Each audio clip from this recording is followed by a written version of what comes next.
The hypocrisy of the current government continues to manifest itself day after day.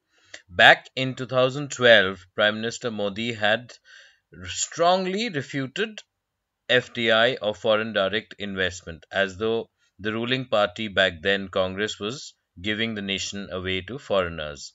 But then in 2016, now we see that the Narendra Modi, now that he's the Prime Minister, has done a complete U turn whereby 100% FDI has been permitted.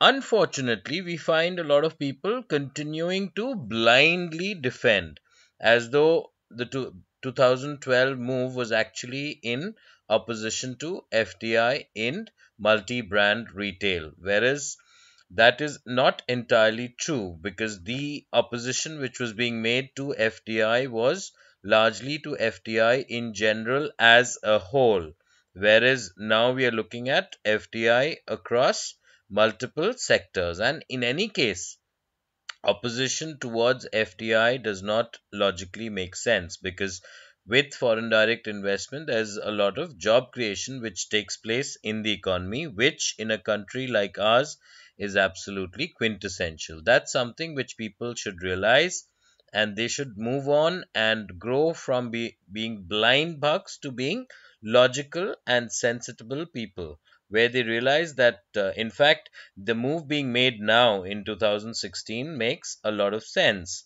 And back in 2012, the primary learning per se from this is that when it comes to the government, whether it's any party, unfortunately, today we are in a time where any stand you take, you are assumed to belong to a certain camp, which is not always true.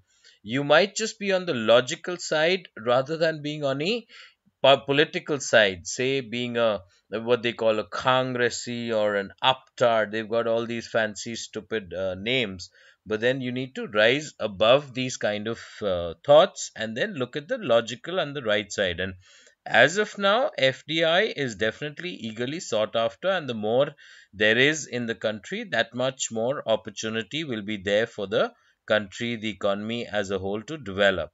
So therefore, blindly opposing FDI back then was not right, and now that it's being encouraged, and if at all we see other parties opposing it, that is also not right. So therefore, look at things from a logical perspective. You'll find that a lot of things will fall into place suitably.